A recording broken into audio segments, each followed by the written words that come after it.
Marx, Tocqueville, não é? Não era Hegel, Marx, tiveram. É isso. É que tem aqui a palavra. Obrigado, obrigado.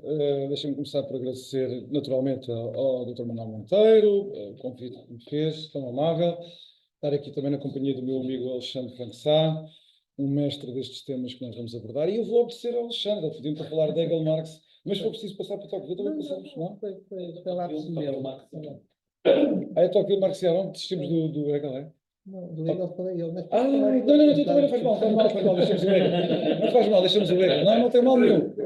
Não tem mal nenhum. Não tem mal nenhum.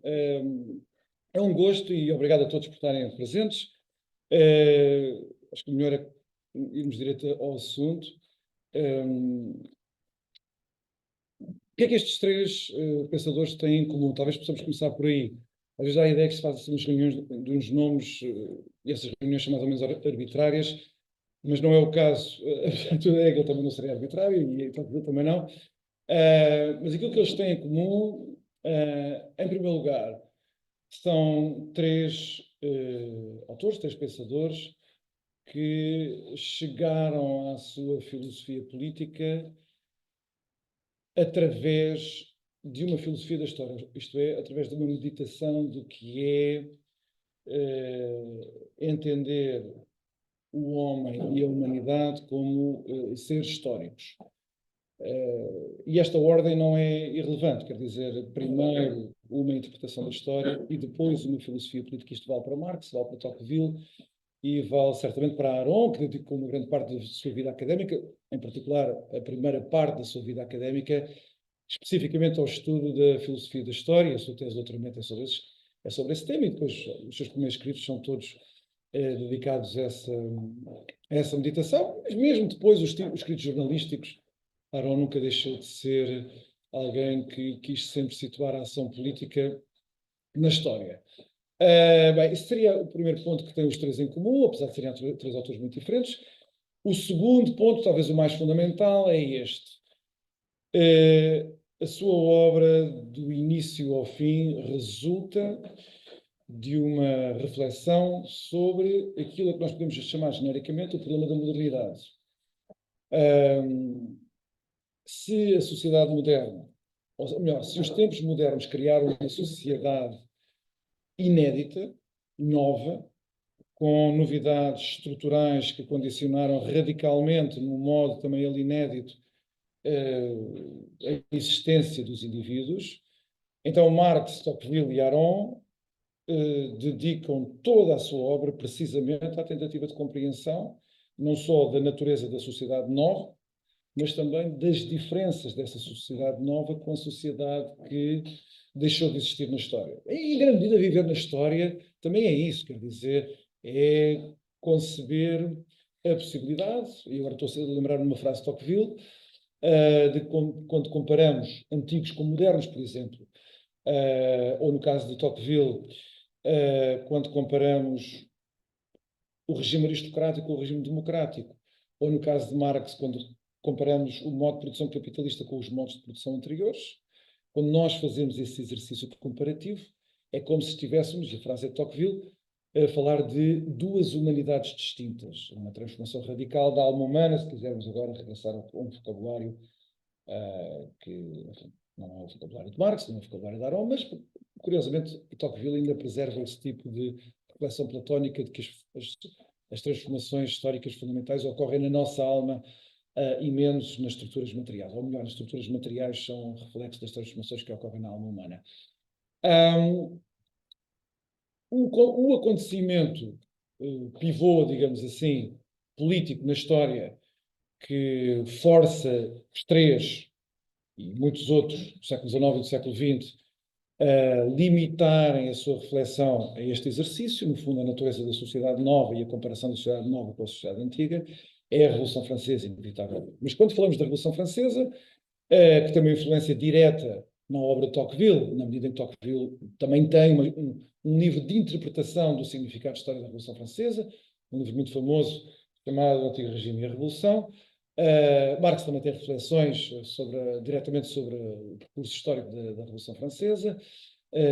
Aron não, mas enfim, ela está implícita. Não nos podemos esquecer que a Revolução Francesa não é só aquilo que acontece dentro das fronteiras em França, as histórias que nós conhecemos, o grito do Camille Desmoulins, a tomada da Bastilha, o julgamento de Luís XVI, Danton, Robespierre, o Diretório, Napoleão. Não é só isso, é também o facto da Revolução Francesa ter trazido consigo a Revolução Nacional, a ideia de que os povos devem estar organizados em Estados nacionais. O nacionalismo é moderno, em grande medida, uma novidade histórica trazida pela Revolução Francesa, mas a acompanhar a Revolução Francesa vem também esta revolução que para Marx é a revolução fundamental, que é a revolução na forma económica. Então, se nós estamos habituados a ver a comparação entre o nosso tempo e o tempo anterior do ponto de vista da forma política, em Tocqueville isso é evidente. Agora caminhamos para uma democracia. Na verdade, o passado era dominado, de uma maneira mais ou menos formal, por um regime aristocrático. No caso de Marx, nós vamos ter falarei sobre isso já daqui por 5 minutos, vamos ver as estruturas materiais, a economia, se quiserem falar assim, a adquirirem o protagonismo da transformação histórica. Na grande medida, nós estamos todos ainda a lidar com a ressaca da Revolução Francesa. O pensamento do século XIX não é, senão, todo ele, à direita e à esquerda, todo ele uma interpretação da Revolução Francesa e das suas consequências. Poderão dizer que no século XX há um conjunto de problemas que já transcendem o horizonte da Revolução Francesa e que acabam por também estar presentes na obra do Aron, desde logo o problema que é colocado pelo fascismo, pela ascensão do nacionalsocialismo, do hitlerismo. Isso está muito presente não só no pensamento do Aron, mas também na vida dele, na biografia dele. Mas não é difícil de fazer uma interpretação de que a Revolução Francesa ainda estende o seu alcance histórico, mesmo nessas transformações do século XX, transformações específicas do século XX, como a ascensão do fascismo ou do comunismo, evidentemente, e do nacionalsocialismo. Basta pensar que elas seriam impossíveis, a Revolução na Rússia em 1917, a Revolução na Alemanha em 1933, ou em Itália no início dos anos 20, elas seriam impossíveis sem a Primeira Guerra Mundial.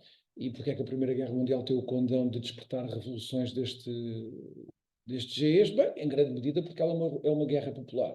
É uma guerra tecnológica, mas é uma guerra popular. E a invenção da guerra popular é também, podemos nós dizer sem grande exagero, uma invenção da Revolução Francesa. Por isso a Revolução Francesa ocupa aqui mesmo um papel muito importante. Talvez nós estejamos agora a viver um tempo político no Ocidente que finalmente transcende o horizonte da Revolução Francesa. Talvez estejamos a viver aqui uma novidade histórica qualquer, acho que é muito cedo para dizer isso, mas não devemos subestimar o abalo histórico transformador da Revolução Francesa e destas duas revoluções que a acompanham, não é? A Revolução Nacional, como eu disse, que é muito importante, e para além da Revolução Democrática, propriamente dita da Revolução Francesa, a Revolução Nacional e a Revolução Económica, se quiserem ver as coisas desta maneira. Então, talvez agora perder algum tempo com cada um dos três, para não ficar assim tão aéreo, enfim, seriam umas notas soltas a título de introdução. Talvez seguir uma ordem cronológica. No caso de Tocqueville e de Marx, seguir uma ordem cronológica não é particularmente feliz, porque eles são contemporâneos, embora Tocqueville seja ligeiramente mais velho do que Marx, vai morrer muito antes de Marx, Tocqueville morre ainda novo,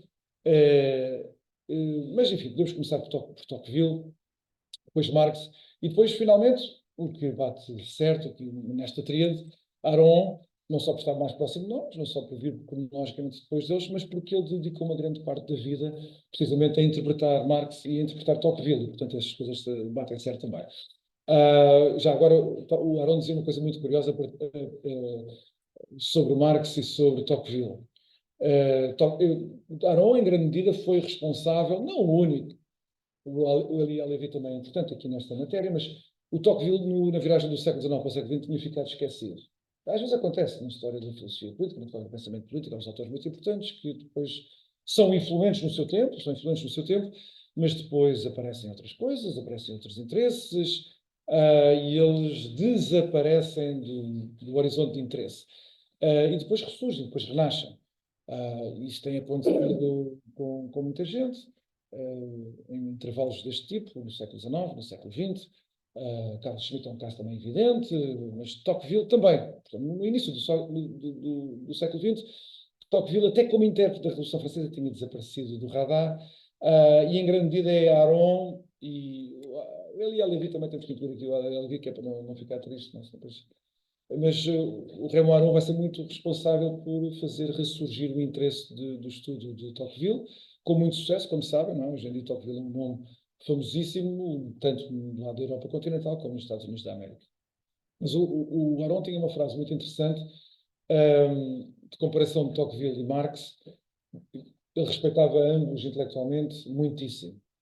E ele dizia que, olhando para a sociedade francesa, isto alargava-se também à sociedade europeia, ali do norte da Europa, Holanda, Inglaterra, Alemanha, ele dizia assim, olhando para a estrutura da sociedade francesa dos anos 20, do século XX, naturalmente, dir-se-ia que Marx leu o seu tempo. Bem, mas quando, isto ele escreve nos anos 70, este escreveu nos anos 70, mas quando chegamos à sociedade francesa dos anos 60, percebemos que Tocqueville leu melhor. Não é? Que há, de facto, uma grande transformação nas sociedades europeias, do ponto de vista económico, do ponto de vista social, do ponto de vista político, cultural, moral também, dos anos 20 para os anos 60, e Tocqueville faz essa comparação que é muito interessante. Bem, mas então vamos lá deixar esta grande amálgama e ir para o Tocqueville.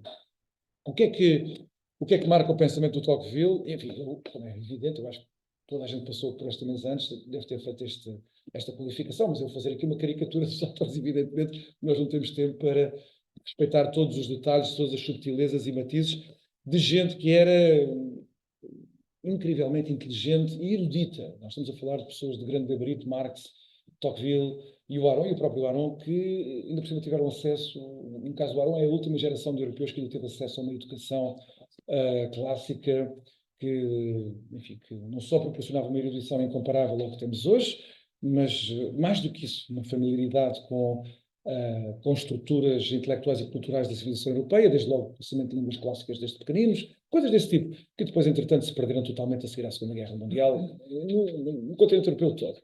Então, estamos a falar de pessoas de grande gabarito. Só para terem uma ideia, a tese de doutoramento de Marx, porque Marx é um académico, Tocqueville não é um académico, Marx já é um académico, evidentemente o Aron vai ser um académico.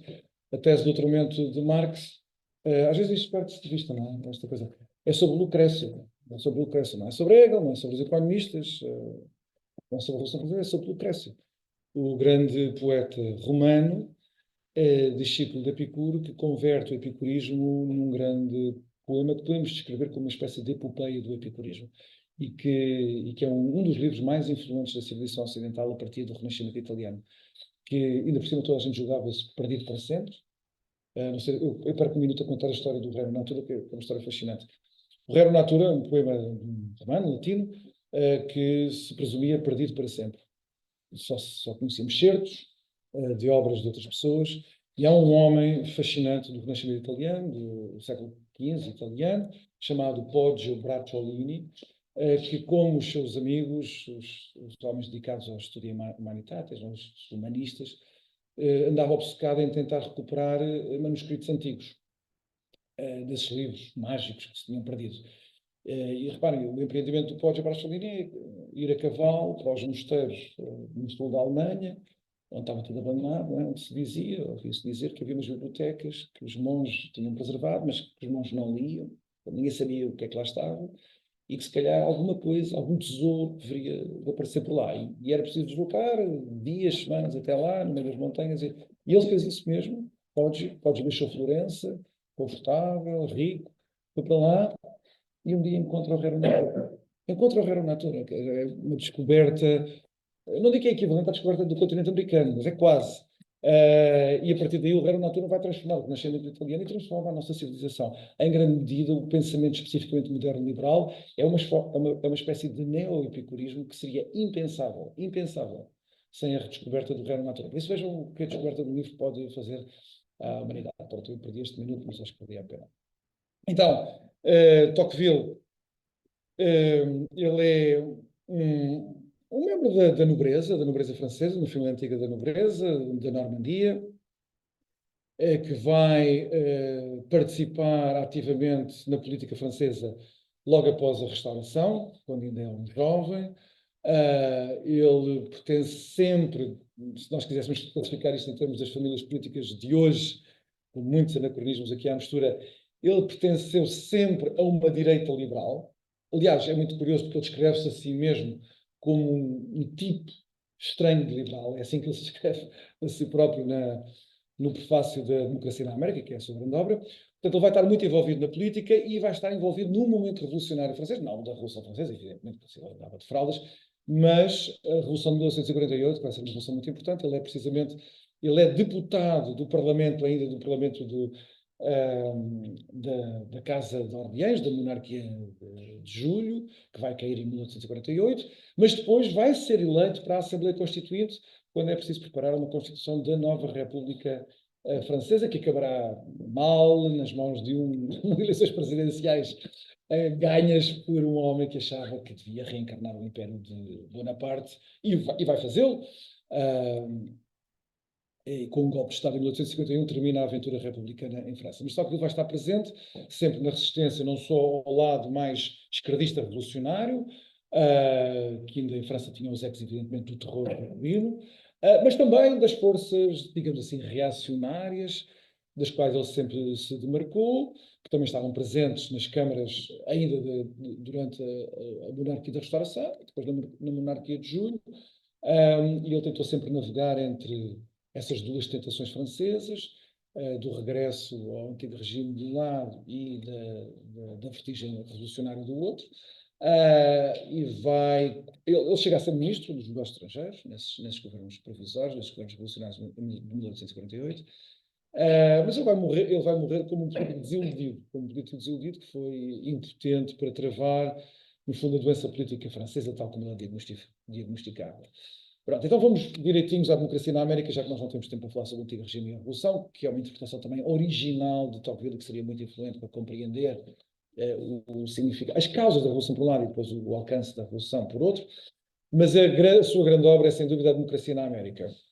Na América diz-se com muita graça que a democracia na América, é o título do livro, não é, de Tocqueville, é o melhor livro jamais escrito sobre a democracia e é o melhor livro jamais escrito sobre a América. E, acrescenta-se depois das reticências, e foi escrito por um francês.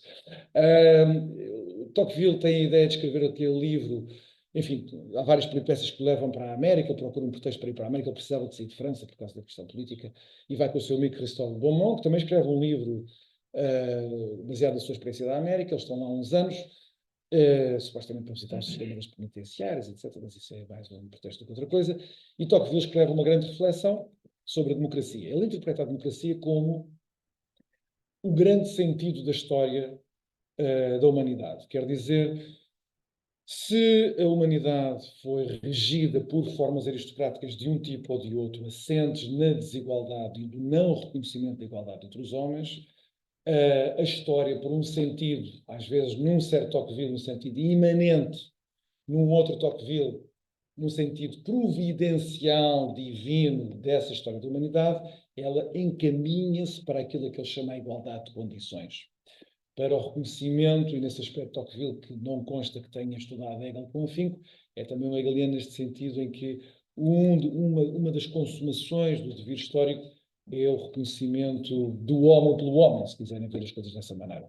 Para isso contribui a transformação das condições materiais, isso é muito importante. Ele aprende isso com um grande historiador francês chamado François Guizot, de quem ele se demarcaria depois também, às vezes em termos excessivamente hostis, porque Guizot também era um grande homem, mas enfim, como Guizot era o grande governante da monarquia de Julho, que Tocqueville considerava que tinha passado além do seu limiar de miopia de um lado, corrupção do outro, e ele acabava por imputar a Guizot pelo menos a parte intelectual, a responsabilidade intelectual dessa degeneração da monarquia de Julho. Ele às vezes é muito agressivo para Guizot, embora lhe deva muito isto. Quer dizer que faz parte do dever histórico, o dever histórico quer dizer do movimento da história, de um ponto no passado para o ponto do presente, mas que aponta para um futuro de transformação. No fundo, podemos resumir assim que é esse dever histórico.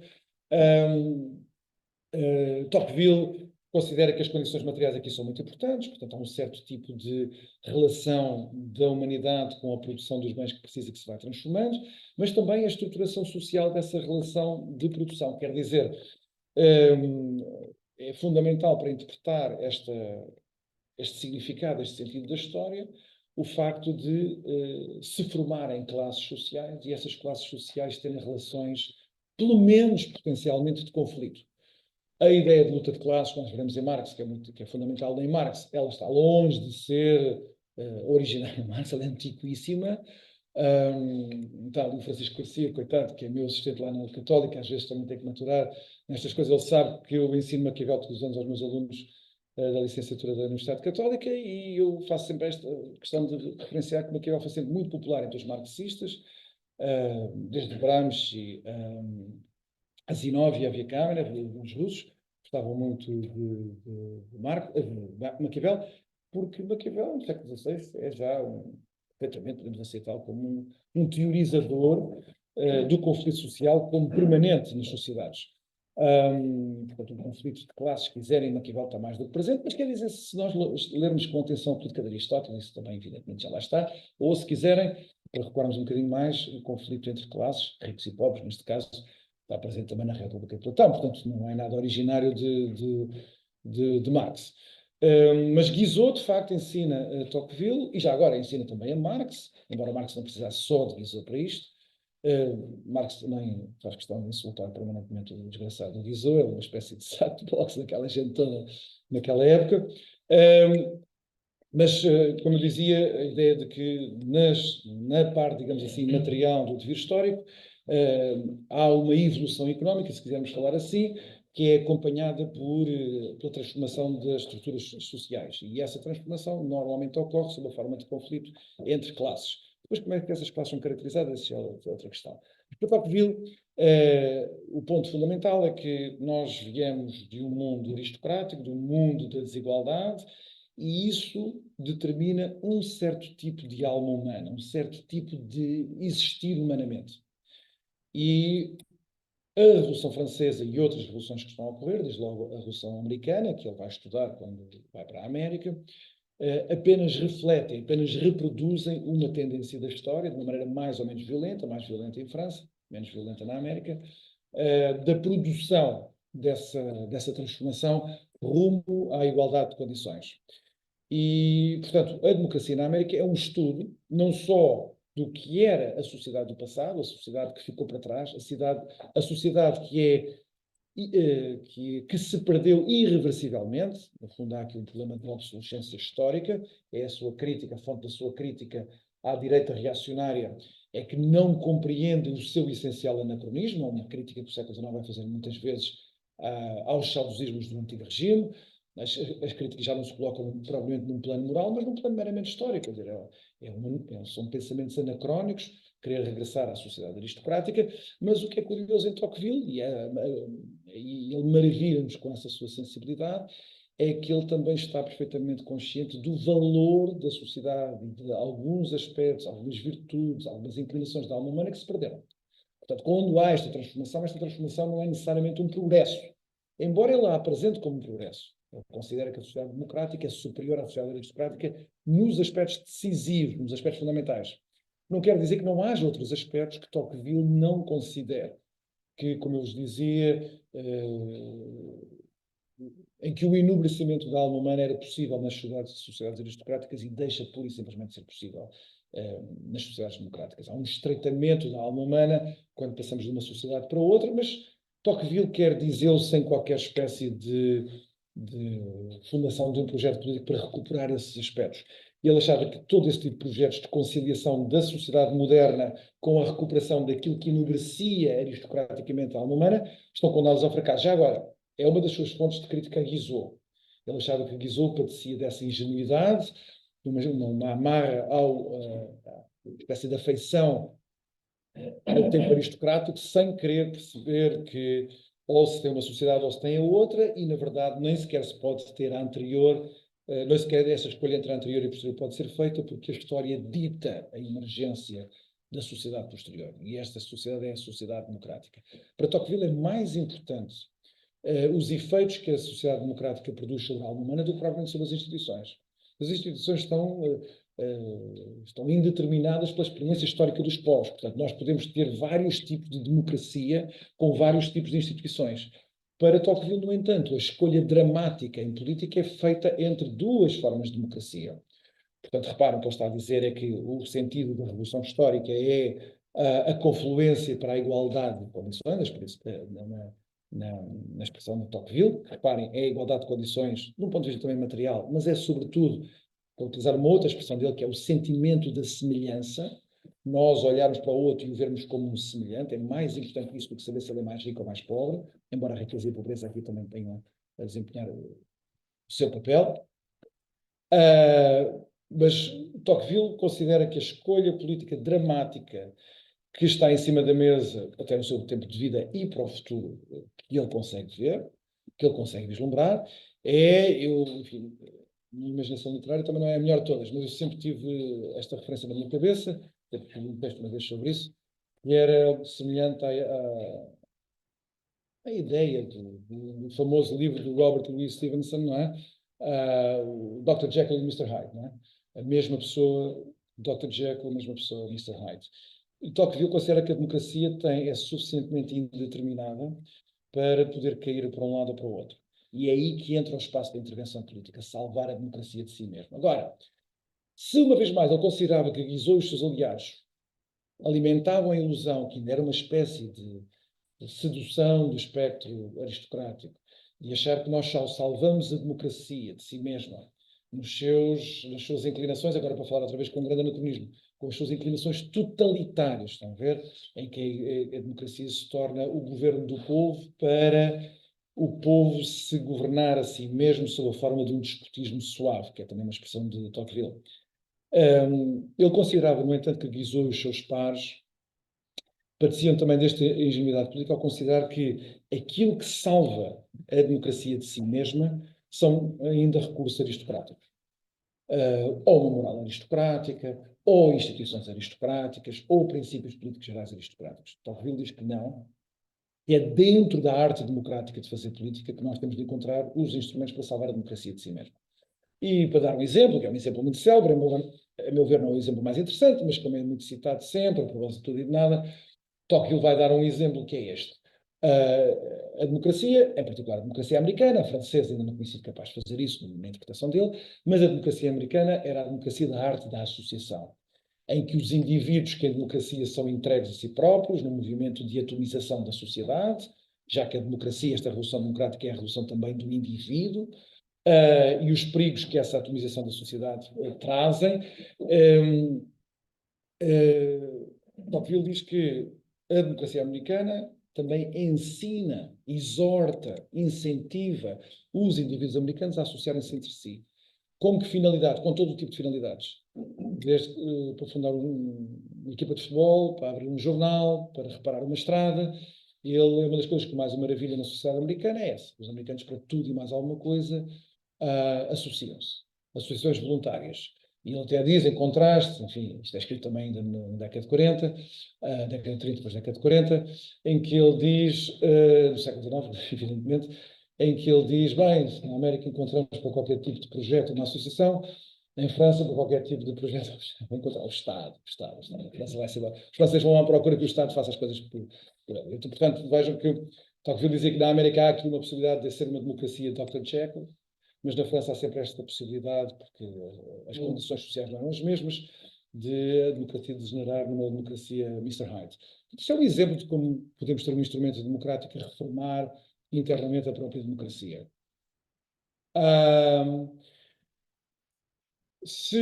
O que é que nós podemos fazer para, em concreto, além da arte da associação, para regenerar a democracia, ou salvar a democracia de si mesma, é sempre um ponto de interrogação em Tocqueville. Há uma margem de discricionariedade política que depende da circunstância do tempo e do lugar. Portanto, em Tocqueville é preservada, como vamos ver que em Marx isso praticamente desaparece, mas em Tocqueville é preservada uma margem prudencial do governante, do grande estadista e da participação dos cidadãos, que depende da experiência concreta de cada povo e de cada momento histórico, em que basicamente o que Tocqueville apela é a responsabilidade de cada um de nós, no seu próprio tempo, na sua própria circunstância, pensar como é que eu garanto que a democracia é o regime da liberdade, é o regime da igualdade, em que é possível conciliar a liberdade com a igualdade e não as coloca em contradição, que é a possibilidade da democracia à la Mr. Hyde, é uma democracia que, ao investir tudo na igualdade, acaba por oprimir a liberdade dos indivíduos. Pronto, eu não posso perder muito mais tempo com o Tocqueville, não é? Senão depois começamos aqui a... E eu também gostava de também depois haver tempo para toda a gente conversar. Vamos passar rapidamente para Marx. Marx é um contemporâneo de Tocqueville. A sua vida tem muito menos interesse. Não é que a vida de Tocqueville tenha particular interesse, mas como Marx foi, sobretudo, como nós dizemos, um ativista subversivo, a fundar jornais, a fundar movimentos políticos, mas ele depois nunca chegou a exercer nenhum cargo político propriamente dito, embora, enfim, fundar a Internacional levou à solução não só de muitos conflitos políticos permanentes, uma grande parte da vida dele é passada naquilo que nós chamamos na intriga política, às vezes com os seus pares, com as pessoas que fundaram com ele a Internacional. Mas, enfim, ele é sobretudo um académico, um escritor, alguém que participa muito nos jornais, que comenta muito assuntos de atualidade, portanto, ele não escreveu só livros de filosofia política para serem lidos uns anos depois, não? Ele estava muito interessado em influenciar a realidade. Por exemplo, eu não sabia, mas ele escreveu vários artigos só sobre isto há poucos anos, sobre a Guerra Civil Americana, e apoiou o Norte, mas naquele estilo de Marx, sem quaisquer ilusões. Ele achava que o argumento do combate à escravatura era uma figura de retórica, por simplesmente. Ele achava que era a luta do Norte industrializado, evidentemente, mais à frente na marcha da história, contra o Sul feudal. Ele interpretou a Guerra Civil Americana das suas próprias categorias, isso também não é de surpreender. Mas, a propósito da biografia dele, eu só quero dar conta aqui de um aspecto que sempre achei muito curioso. Quando Tocqueville faz um dos discursos mais famosos de prenúncio da Revolução de Fevereiro de 1848, ou a Revolução que destrói a monarquia de Julho, que vai criar uma revolução mesmo com sangue nas ruas e barricadas, e depois a fundação da República Francesa no verão. Tocqueville era deputado, como eu vos disse, ele faz um discurso onde ele diz que estamos em cima do vulcão, nós estamos sentados em cima do vulcão e vocês, deputados, ainda não perceberam. E depois, passados uns dias, ocorre a revolução. Portanto, no nosso mundo mediático é daqueles momentos que toda a gente gostava de ter, na política e no comentário político, que é dizer, vai acontecer isto acontece logo a seguir. Em dons de profecia. Toda a gente gostava de usar esse momento de glória. Mas, em fevereiro, é muito curioso que Marx também está em Paris. Portanto, Tocqueville e Marx, pelo menos naqueles dias de fevereiro, partilharam a mesma cidade e nós nunca saberemos se até cruzaram-se na rua. Isso é curioso. Depois, Marx é quando a Revolução eclode e a polícia secreta do rei de França ainda está a tentar perseguir os revolucionários subversivos. Claro que o nome de Marx estava mais do que sinalizado nessas listas de gente a expulsar, e ele tem que fugir para a Bélgica, portanto, Tocqueville fica em Paris e o Marx deixa Paris. Mas sempre achei curioso a história de se cruzar ali. E tem um ponto de estudo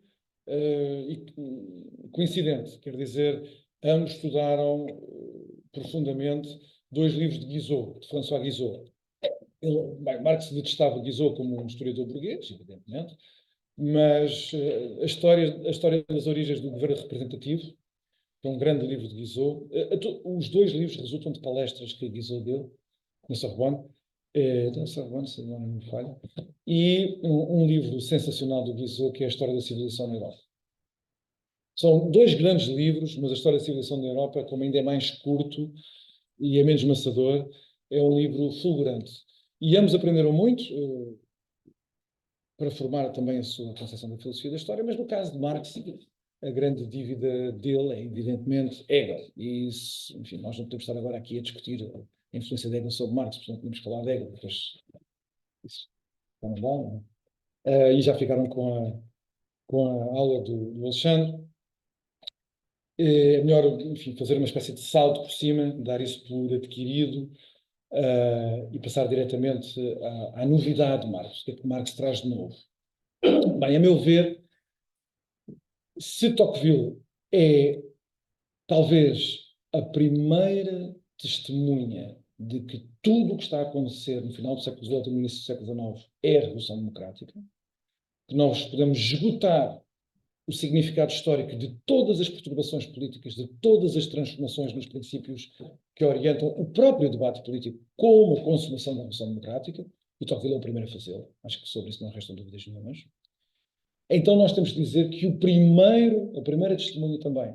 Eu estou a dizer testemunha porque eles vivem o tempo. Eles não estão a escrever depois do tempo. Eles vivem o tempo. A primeira testemunha, a meu ver, posso estar errado, se se lembra de outra pessoa qualquer, Talvez o Carlyle, mas o Carlyle noutra medida, Thomas Carlyle. Mas enfim, vamos deixar o Carlyle de parte.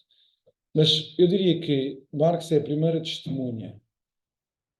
Enfim, vou passar por cima do Carlyle, vamos dizer, a primeira testemunha que sistematiza a ideia de que essa consumação da história não é o triunfo da democracia, não é nada disso, tem um significado económico e é o triunfo de um modo de produção, o capitalismo. E que esse capitalismo é revolucionário. Quer dizer, que aquilo que está a revolucionar a sociedade humana não são princípios políticos, mas aquilo que ele chamava o desenvolvimento, neste caso, bruto, brutal e espetacular das forças produtivas. Se quiserem ver as coisas de uma maneira mais, uma formulação mais curta, Marx é o primeiro a dizer-nos que o sentido da sociedade moderna é o capitalismo e que o capitalismo é revolucionário. E é a grande revolução da humanidade é o capitalismo. Se lerem um livro que sintetiza de uma maneira evidentemente muito simplificado, porque tem de ser, e que dá um manifesto, é um texto que procura um efeito retórico também, imediato, que é o Manifesto do Partido Comunista, escrito com Engels em 1848. Reparem, neste ano mágico, o ano 1948, não é? Marx escreve este livro muito rapidamente com Engels, precisamente para aproveitar a onda revolucionária. Mas se lerem o manifesto, vocês perceberão como Marx é simultaneamente o mais terrível crítico desta revolução trazida pelo capitalismo e um dos seus mais audazes, como é que eu ia dizer? Não digo admiradores, não é uma questão de admiração, mas como ele acolhe o capitalismo com um entusiasmo com poucos rivais. E ele não está a ser minimamente contraditório com isso, ele está a ser perfeitamente coerente com a sua teoria da história. O que é numa palavra, a sua teoria da história? Reparem, nunca cometam o erro de presumir que isto aparece às vezes até em manuais de pessoas respeitáveis e em livros de grande divulgação. Nunca cometam o erro de dizer que o motor da história, que é uma expressão que personifica-se no século XIX, não é? E o motor da história quer dizer aquilo que faz mover a história, aquilo que é responsável pelo movimento histórico, é a luta de classes. Não é assim para Marx, não é assim de todo. Marx o que diz é que a luta de classes é uma espécie de palco, de manifestação em que a transformação histórica tem lugar. O motor da história é só um, o desenvolvimento das forças produtivas, que é uma expressão que Marx utiliza para designar aquilo que nós hoje entendemos por progresso material, por progresso tecnológico, por progresso económico. Quer dizer,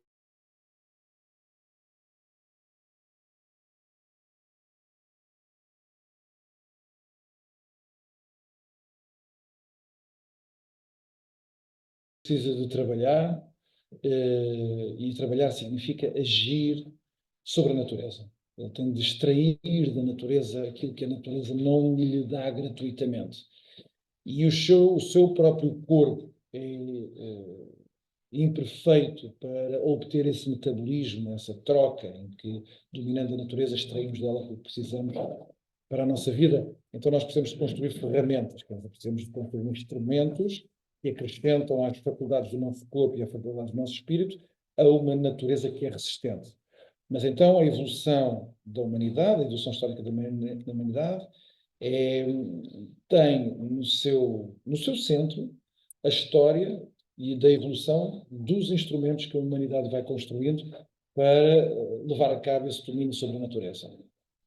Marx diz que podemos então dividir a história em modos de produção, e não segundo categorias políticas, e não segundo categorias religiosas, e não segundo categorias espirituais.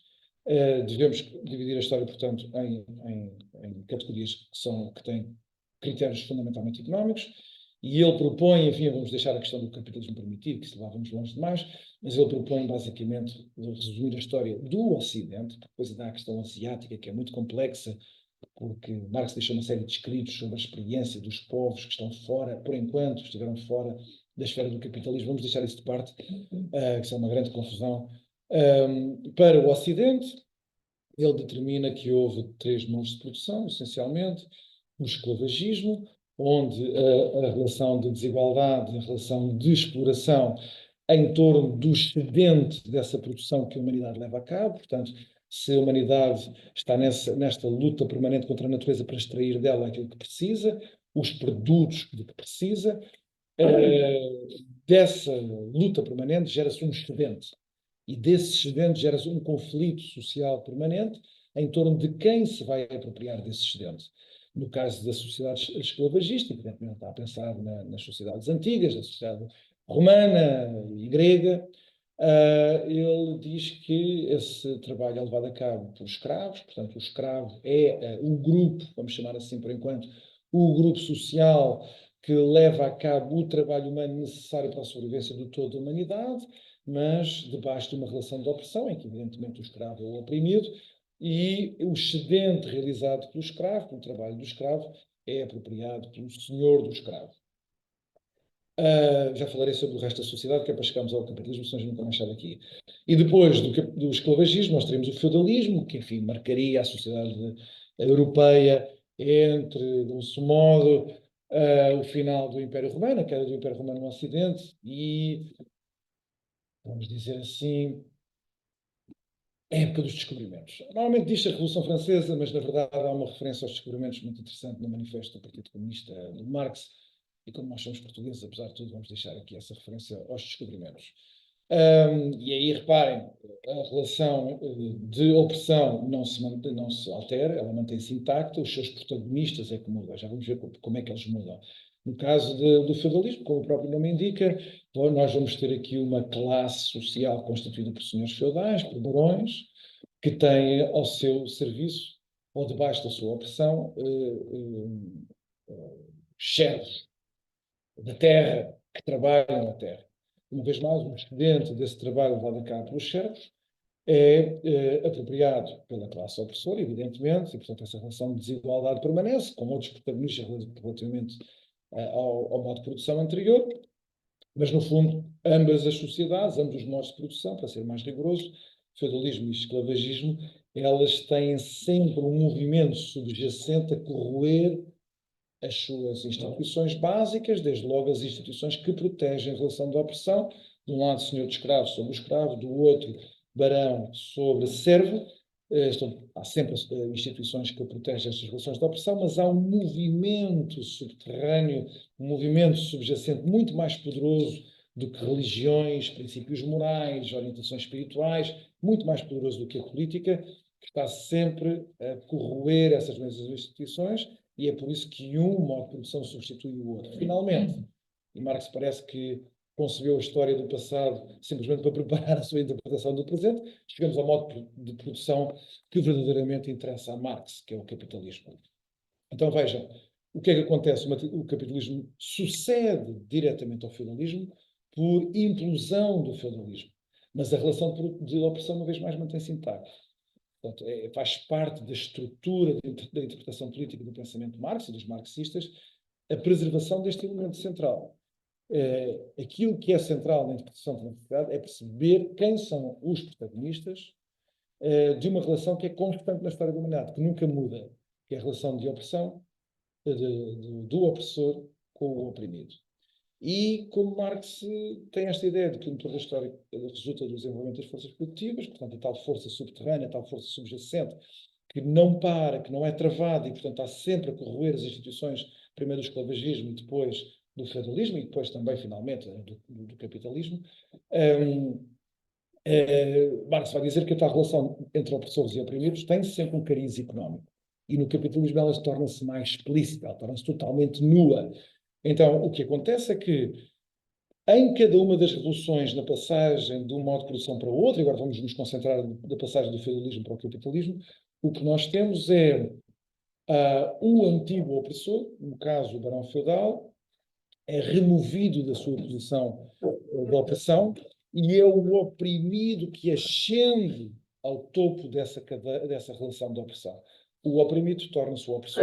Neste caso, da passagem do feudalismo para o capitalismo, e este é o grande significado histórico que Marx imputa à Revolução Francesa, embora depois Marx seja muito mais subtil na interpretação da Revolução Francesa, mas enfim, vamos deixar isso de parte. A Revolução Francesa é, sobretudo, a revolta do burguês do terceiro Estado, do burguês que tinha sido oprimido nas relações feudais, que destruirá, na Revolução Francesa, o senhor feudal. E, portanto, vai ele ocupar a posição cimeira da relação de opressão. O que é que o capitalismo vai fazer ao desenvolvimento das forças produtivas? Vai acelerá-lo como nenhuma outra força, como nenhuma outra estrutura que a humanidade conheceu. Portanto, vejam, vocês vão ver elogios a Marx. Eu podia ler-vos aqui passagens de textos de Marx e vocês pensariam que eram textos daqueles liberais dos anos 80, profetas da globalização. Marx descreve como a burguesia, o capitalismo, fez obras que objeto de admiração de qualquer alma imparcial, que faziam empalidecer de inveja os antigos egípcios, os romanos, os gregos, estão a ver? As maravilhas que o capitalismo tem operado na transformação material do mundo, para Marx, são absolutamente inegáveis. E, sobretudo, isto. O capitalismo está a acelerar o desenvolvimento das forças produtivas. Quer dizer, Marx não tem qualquer dúvida que o capitalismo é bom para uma expressão que depois aparecerá no século XX, nós todos utilizamos na política, né? É o crescimento económico.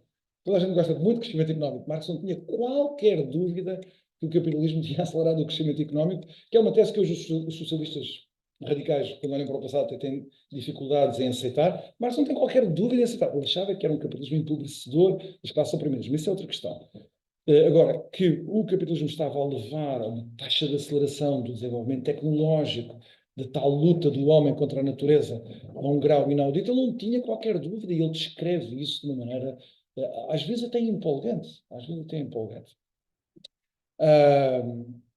Então, ele diz que o desenvolvimento das forças produtivas no capitalismo chega a um tal ponto, não só que vai, como nos outros modos de produção, tornar as instituições do capitalismo contraditórias com esse mesmo desenvolvimento, mas, antes de chegarmos aí, à grande revolução socialista, este novo estádio do desenvolvimento das forças produtivas faz assentar o funcionamento da economia numa substância nova, numa substância que existia só sob uma forma embrionária no passado, mas que agora no capitalismo não só se manifesta em todo o seu fulgor, como vai acabar por ser o centro do movimento do próprio capitalismo. E essa substância nova chama-se o capital. Parem, nós damos o nome capitalismo em Marx, que já agora, Marx não inventou a palavra capitalismo, ouço muitas vezes essa referência completamente errada. A palavra capitalismo era uma palavra, sobretudo no mundo francófono, no mundo francês, e Marx estava mais do que familiarizado com a cultura francesa e com o debate intelectual e político francês. A palavra capitalismo é de origem francesa e de um homem absolutamente improvável.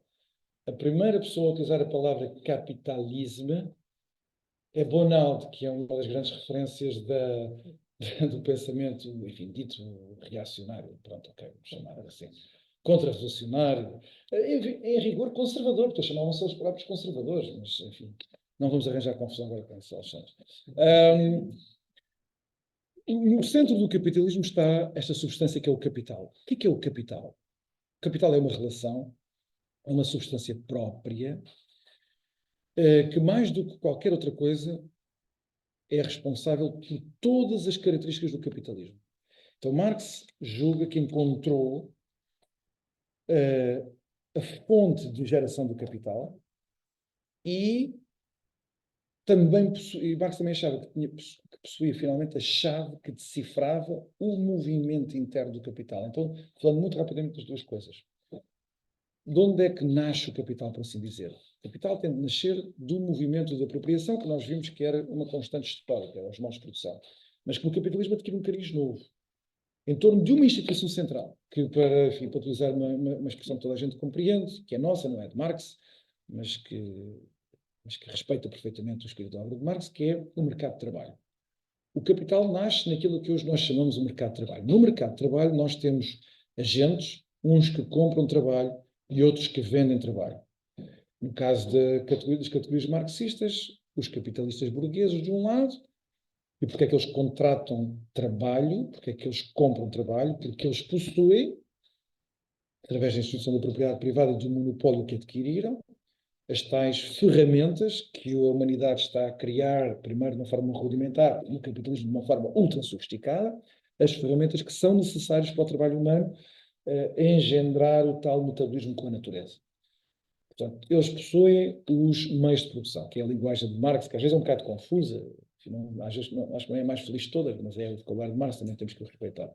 Então, os proprietários de meios de produção, eles entram no mercado de trabalho com agentes que compram trabalho. Compram trabalho a quem? Compram trabalho àqueles que não possuem ferramentas, que não possuem os meios de produção, porque se eles os possuíssem, podiam iniciar o tal metabolismo pela natureza, não é? Mas nós sabemos que a força corporal e a força espiritual humana, sem ferramentas, é insuficiente para iniciar essa relação económica. Então, aqueles que não têm mais nada senão o seu corpo, e em particular a sua faculdade corporal de trabalhar, a que Marx vai chamar o proletariado, esses são os vendedores de trabalho. E então, no mercado do trabalho, gera-se uma relação contratual. Para uma relação contratual que já pressupõe instituições jurídicas, políticas, mas que Marx considera que são fruto desta dinâmica económica, não o contrário. Não são as relações de propriedade privada, não é o direito, não é a política que vai fazer nascer uma economia capitalista, pelo contrário, é uma economia capitalista que dita o tipo de instituições que são absolutamente imprescindíveis para a sua consolidação, conservação e desenvolvimento. Então, gera-se uma relação contratual, protegida, como sabem, pelo Estado burguês, pelas leis burguesas, pelo direito burguês, pela religião conveniente à sociedade burguesa, uma religião que diz, enfim, vamos respeitar a propriedade privada, porque não roubarás, não roubarás. E se sofres por seres pobre também, é mais fácil um camelo passar por um buraco de agulha do que estes ricos que te estão a explorar com salários de miséria entrar no céu.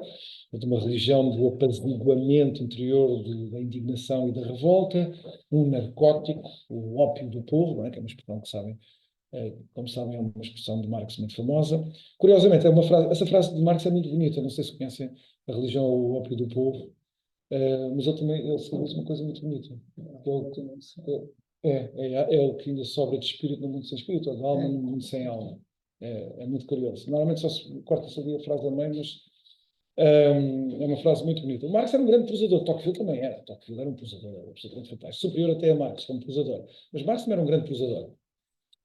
Bem, então gera-se uma relação contratual e nessa relação contratual imediatamente se estabiliza uma relação de desigualdade e de exploração. Não se esqueçam, nós estamos à procura da origem da geração do capital, não é? O que é que acontece então no processo produtivo? Essa relação contratual, à luz do direito burguês, é perfeitamente justa, não é iníqua, não é uma relação de injustiça, não é uma relação de injustiça, à luz das categorias do direito burguês, evidentemente. Eu não tenho tempo para explicar aqui, porque Marx vai recuperar de Adam Smith e, sobretudo, de um grande economista, discípulo de Smith, chamado David Ricardo, que tem uma ascendência muito longínqua, mas tem uma ascendência portuguesa, mas é um homem muito rico, inglês, um economista, uma geração mais velho do que Tocqueville. Já estava morto quando Marx está a escrever estas coisas todas. Foi um economista muito, muito influente, o David Ricardo, e eu não tenho tempo para explicar que categorias é que Marx importou, mas ele importa essas categorias todas de Ricardo, que ele menciona muitas vezes, sempre como o economista burguês, evidentemente, é um economista burguês, mas com uma grande admiração. Marx vai considerar que essa relação contratual não é injusta à luz do direito burguês, porque ela equipara os valores de uso e os valores de troca que estão em causa, mas depois o que ocorre é que haverá, uma vez mais, um excedente produzido exclusivamente pelo proletariado. Reparem que Marx faz depender, enfim, eu não queria falar de Ricardo, mas vai ser impossível. Só uma frase ou duas sobre Ricardo. Ricardo vem defender um longo debate no século XVII e no século XVIII, que ainda continua, ainda hoje continua, que é a questão fundamental da economia, que é o que é que dá valor às coisas económicas? E teve muitas respostas a esta pergunta tão simples. Mas se eu digo que este telemóvel tem um certo valor e que, portanto, eu vou vendê-lo ao Alexandre por uns quantos euros, e esses euros significam para ele o sacrifício de valor, porque sem esses euros ele já não vai poder adquirir, por exemplo, o fato que tem vestido, ou outro fato que queira comprar. no fundo, o que é que deu valor a este telemóvel para compensar o sacrifício que ele vai fazer na aquisição deste telemóvel? Estão a ver onde é que está o valor do telemóvel, que depois tem uma manifestação de mercado, flutuante, etc. O que é que nós chamamos o preço, não é? Porque é que há coisas que valem mais do que as outras? Economicamente, qual é a resposta que nós temos para dar isto? Houve sempre muitas respostas. É um assunto mesmo difícil de resolver, como todos os assuntos fundamentais, não é? E Ricardo vai dar uma resposta. Uma resposta que, em rigor, não é dele, mas que ele sistematiza e credibiliza como nunca ninguém antes. Ele diz que o que dá valor às coisas é apenas o trabalho humano nelas incorporado, em cuja produção foi incorporado. Portanto, se este telemóvel resulta de um processo produtivo numa empresa chamada Apple, nós vamos ver o número de horas de trabalho que, que demora para fazer uma unidade deste telemóvel. E Ricardo diz: querem uma resposta? Então a resposta é esta: o trabalho humano é o que dá valor às coisas. Vai ser uma resposta radicalmente insuficiente, cheia de problemas intelectuais e práticos, mas que Marx vai aceitar sem reservas. Sem reservas. Basicamente, eu não exagero se disser que a teoria económica, o centro da teoria económica de Marx, que é a sua teoria do valor do trabalho, é essencialmente a de Ricardo, a de um economista burguês.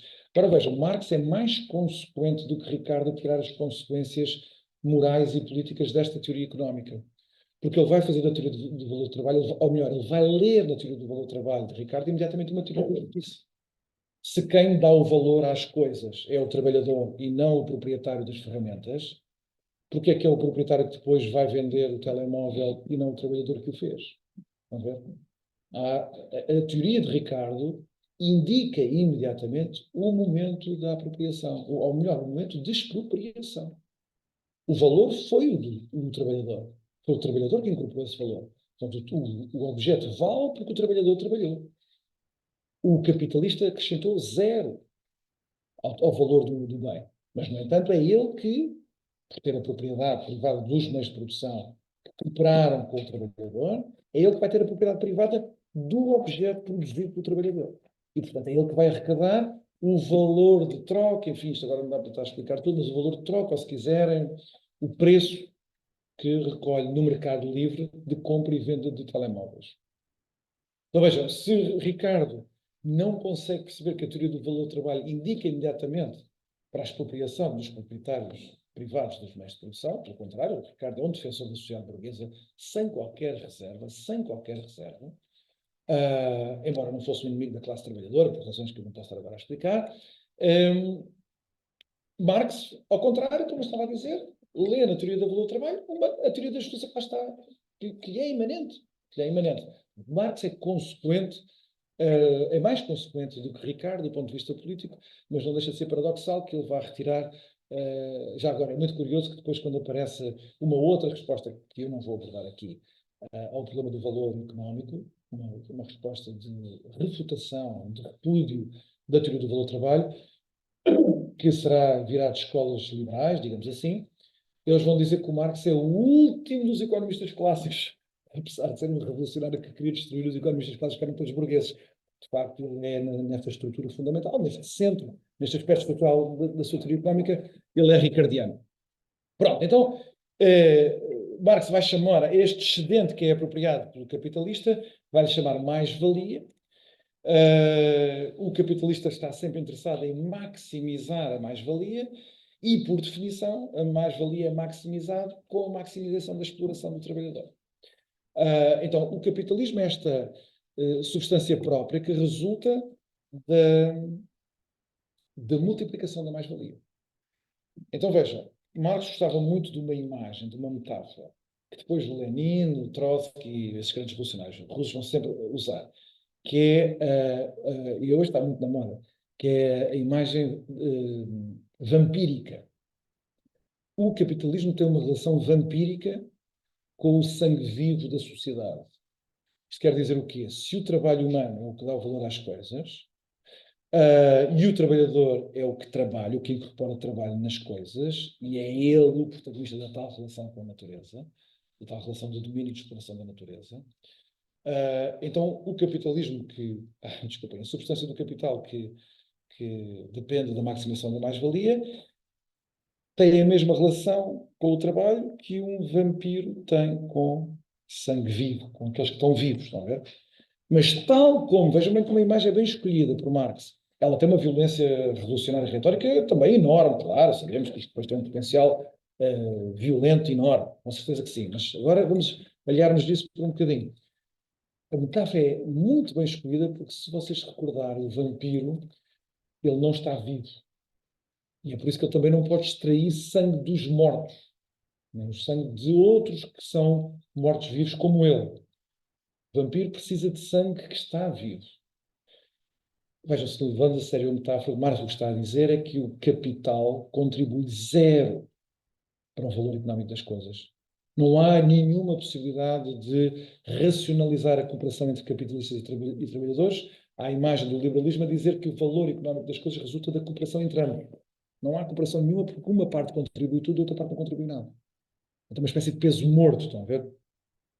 Então, quanto mais o capital cresce, mais a exploração tem de aumentar. Mas quanto mais o capital cresce, estão a ver, e o desenvolvimento das forças produtivas a ocorrer, mais se percebe que as instituições do capitalismo estão a ficar secas por dentro. Portanto, vai haver um momento de pauperização do proletariado, em que a maioria explorada da classe do proletariado é cada vez maior, a minoria privilegiada proprietária é cada vez menor, portanto, vamos assistir a uma polarização da sociedade, todas as outras classes vão começar a desaparecer, porque elas todas se vão proletarizar, o pequeno burguês, o pequeno proprietário, aquela pessoa que tem a mercearia do bairro, vai ser engolida pelo hipermercado lá, estão a ver, portanto, ele vai se também tornar um proletário. Nós vamos a uma espécie de grande realinhamento que o capitalismo está a forçar por força deste movimento da substância do capital, em que a estrutura social fica radicalmente simplificada. Há um punhado de capitalistas que têm tudo e depois a grande maioria que não tem nada, e esta luta de classes vai estalar não apenas pela praxis revolucionária, não porque nós vamos organizar partidos comunistas e depois vamos organizar uma grande revolução, mas porque o capitalismo, ele próprio, o capital, ele próprio, vai levar não só aos quatro cantos do mundo todas as estruturas capitalistas. Ele tem uma frase fabulosa, acho que é capaz de ser a minha frase favorita de Marx, a do Manifesto, em que ele diz os preços baixos das suas mercadorias, da burguesia capitalista, os preços baixos das suas mercadorias são a artilharia pesada com que se derrubam todas as muralhas da China. Quer dizer que não há país, por mais retrógrado, não há Coreia do Norte, estão a ver, que vai ficar imune à expansão do capitalismo, estão a ver? Então, o capital precisa estar sempre a crescer, portanto vai sempre à procura de sangue vivo, enquanto vai devorando tudo o resto tem à sua volta, então vai até esbarrar nos limites do planeta. Mas também não é só isso, é porque o grau de sofisticação tecnológica e económica chegará a um ponto elevado e promovido pelo capitalismo, que depois são as próprias estruturas do capital que estão em contradição com o desenvolvimento das forças produtivas. E é sobretudo nesse encontro histórico contraditório que vai se abrir o espaço para a ação propriamente dita, para a ação humana propriamente dita, para a praxis revolucionária. Tem que ser uma coisa antes da outra. Claro que a praxis revolucionária depende da tomada de consciência, da classe, mas nós não temos tempo para falar de tudo. E por isso a última nota que eu queria deixar aqui é esta. Porquê é que Marx considera que, então, o que vai suceder ao capitalismo é a emancipação finalmente da humanidade? O encontro da humanidade finalmente com a liberdade que lhe foi prometida, inerente à sua própria natureza. Porquê é que não vamos seguir o exemplo das revoluções anteriores? Lembram-se? Já tinha havido uma revolução no escravagismo, já tinha havido uma revolução no feudalismo, e, no entanto, a estrutura da opressão tinha sido sempre mantida. Marx dá uma resposta uma resposta a isso muito interessante. Ele diz que, desta vez, a classe dos oprimidos que vai vencer a revolução é uma classe universal. Ele chama-lhe uma classe universal. Ele está-se a apropriar aqui de um conceito hegeliano, para quem é a classe universal, Alexandre, lembras dos funcionários públicos, dos altos funcionários públicos. Aqui, neste caso, a classe universal é a classe dos trabalhadores que estão em luta contra o capitalismo. E sendo a classe universal significa o quê? Significa que pela primeira vez na história há uma classe cujo interesse é coincidente com o interesse universal da humanidade.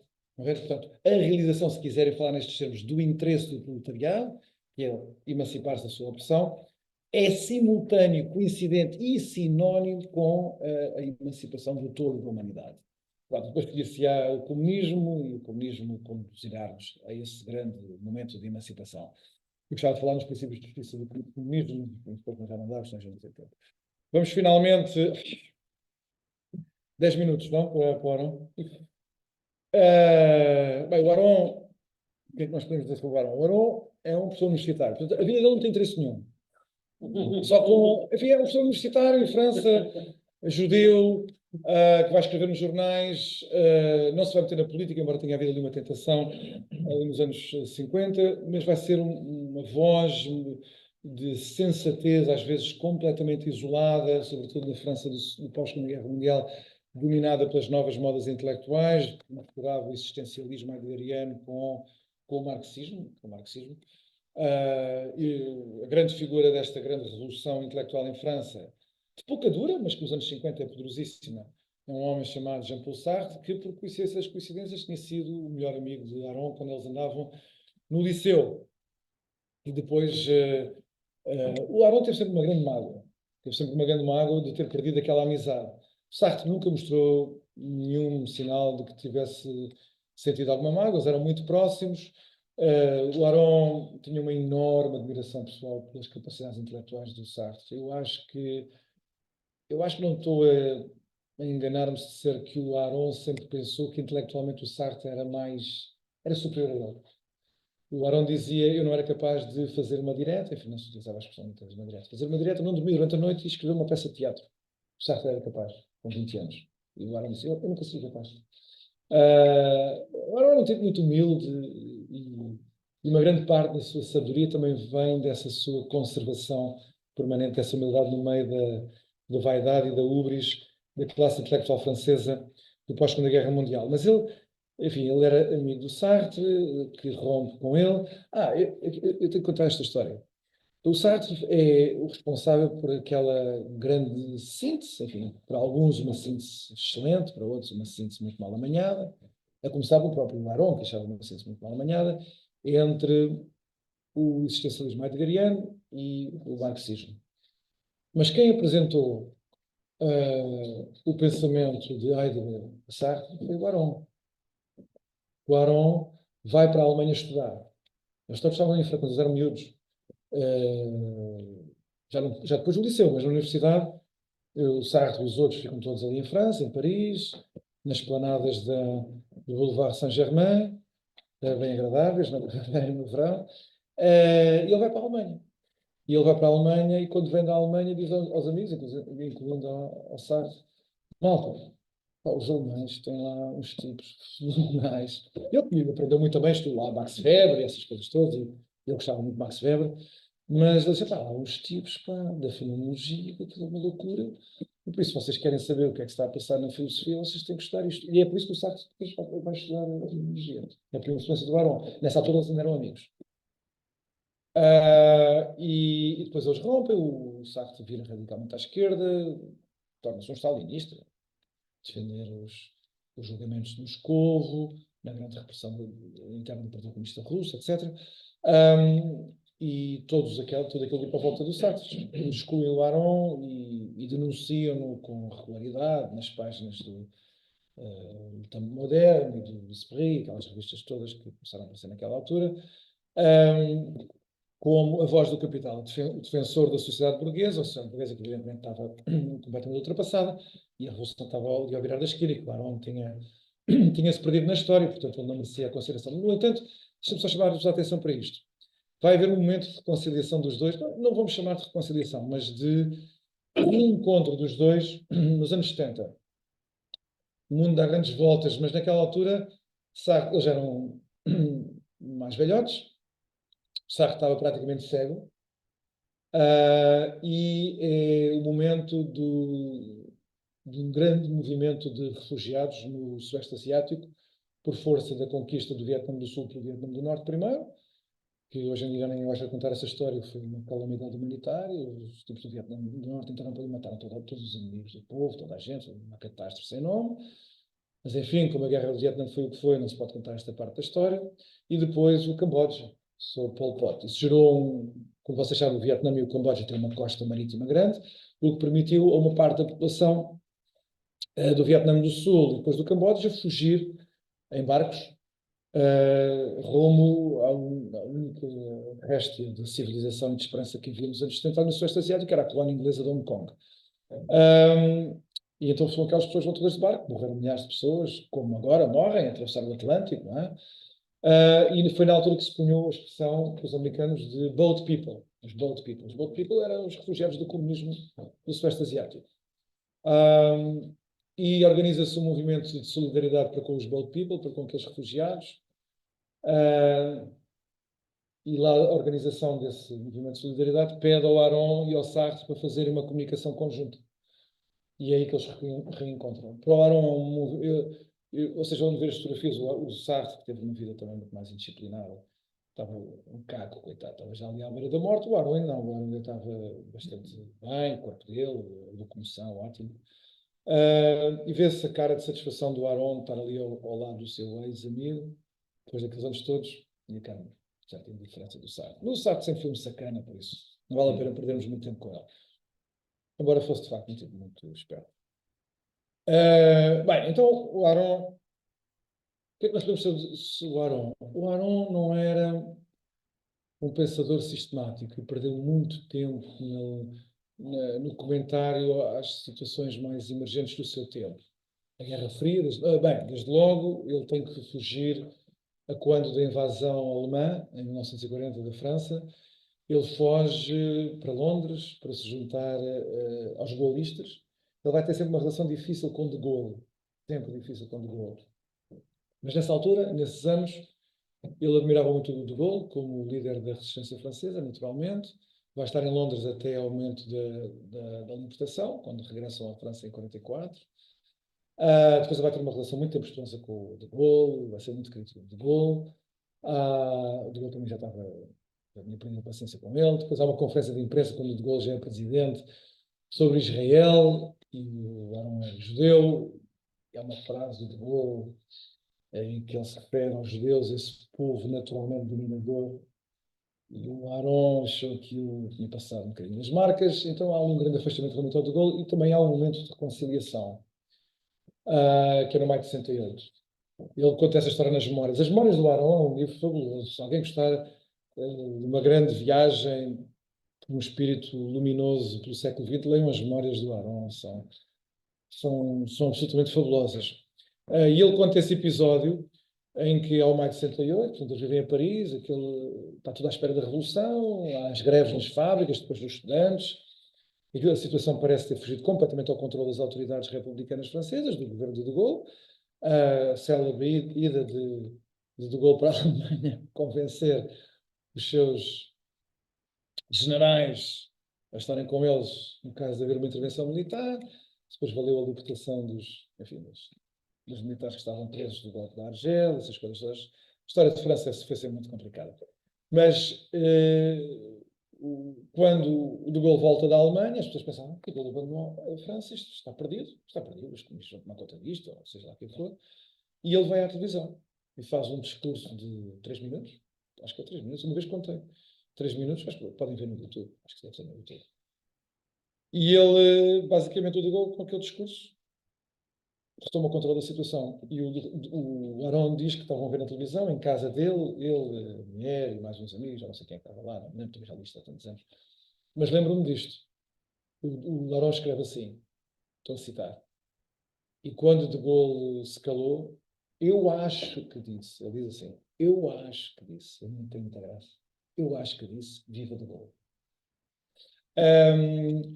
O Aron dedicou uma grande parte da sua vida a estudos sociológicos. Ele dava uma grande importância à sociologia, portanto, tem muitas referências que vêm de Durkheim, sobretudo de Comte, que ele admirava muitíssimo, Auguste Comte, e tinha um grande prestígio em França. Comte, em grande medida, substituiu Tocqueville, porque estávamos a falar porque Tocqueville tinha sido abandonado, mas hoje que ninguém fala em Comte, não é?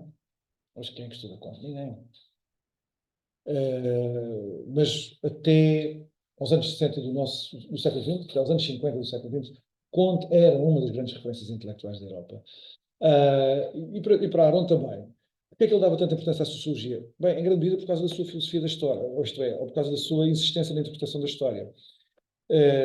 Aron achava que, por um lado, se nós devíamos resistir às interpretações deterministas da história, e ele achava que Marx tinha sucumbido a uma interpretação determinista da história, em que não havia nenhuma margem para o exercício livre, criativo e arbitrário, contingente e arbitrário da liberdade humana.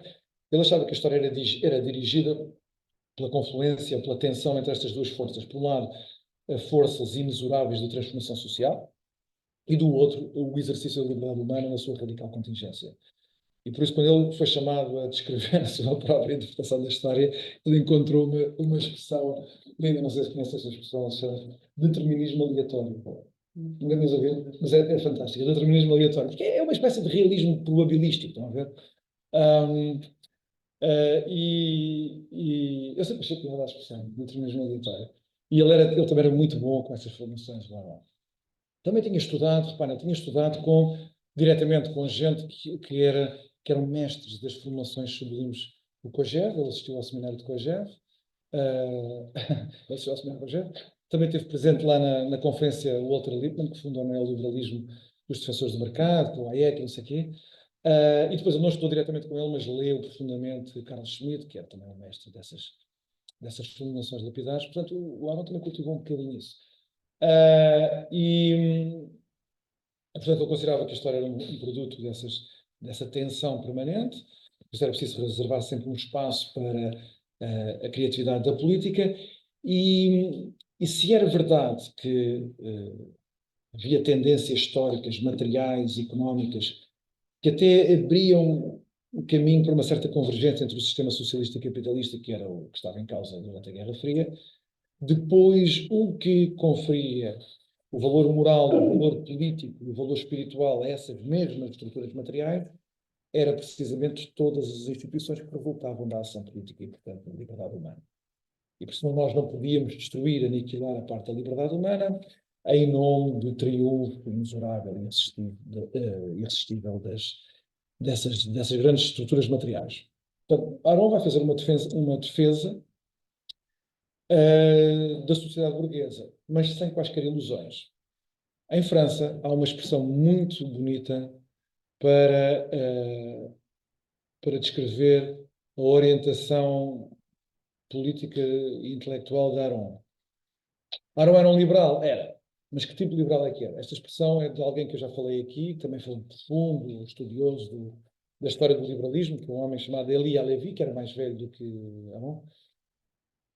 O Alevi vai descrever o Aron, e mais uma ou duas pessoas assim, próximas com afinidades com o Aron, como as grandes figuras do liberalismo triste. Liberalismo triste. Eu acho que é uma grande expressão, porque vai logo direitinho ali ao caráter da orientação político-filosófica de Aron, que é liberalismo sem quaisquer ilusões, sem quaisquer triunfalismos.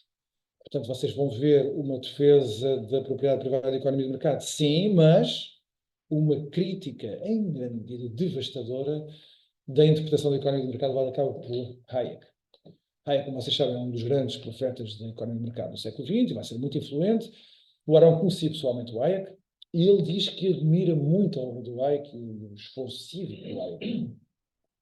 Até porque o Hayek assumia-se como um grande opositor ao comunismo, ao totalitarismo soviético, por isso para um aliado sempre. Mas ele tem um texto sobre a Constituição da Liberdade. A Constituição da Liberdade é talvez a obra maior do Hayek. E o Aron tem um texto sobre a Constituição da Liberdade, onde depois os dois primeiros parágrafos a dizer eu aprendi imenso com este livro, li 2 vezes, e acho que o livro é muito importante, mas as críticas que ele faz ao Hayek, que são críticas genéricas ao liberalismo, são devastadoras. Não só ao problema do mercado, mas também ao problema da liberdade. A insistência do liberalismo na liberdade negativa, quer dizer, numa concepção de liberdade que a interpreta como a esfera da ação individual, livre, passa a redundância, de impedimentos externos, e essa concepção de liberdade é intelectualmente insustentável e politicamente destrutiva. E, portanto, o liberalismo precisa de se auto-interpretar, não nos termos de uma liberdade que nós pronunciamos no singular, a liberdade, mas na consideração, na ponderação e na articulação das liberdades no plural. Portanto, o que existe, o que a sociedade burguesa pode proteger, são um conjunto de liberdades que muitas vezes estão em tensão umas com as outras e isso obriga a julgamentos prudenciais. Bem, no campo da filosofia moral obriga a essa ponderação, evidentemente, mas no campo da ação política obriga a julgamentos prudenciais e a compromissos entre elas. E no caso da economia de mercado, isso implica que, por exemplo, que se é verdade que a propriedade privada, a liberdade contratual são inequivocamente liberdades, não é menos verdade que a liberdade humana e a liberdade no contexto de uma sociedade liberal pressupõe a capacidade para agir. E a capacidade para agir, por sua vez, pressupõe que nós não estamos dominados pela indigência, pela indigência material, pela pobreza, pela precariedade no emprego, essas coisas todas. Portanto, tem de haver uma articulação entre a liberdade contratual e as liberdades que decorrem dos direitos sociais, por exemplo, e do acesso a um Estado de Previdência. Deixa-me chamar a atenção para o facto de ele ser liberal, tinha estas críticas ao liberalismo, sem quaisquer ilusões, como eu vos disse, a defender o liberalismo como uma ordem mais razoável, o social-liberal como uma ordem mais razoável. Portanto, ele nunca hesitou na Guerra Fria sobre de que lado é que ele estava.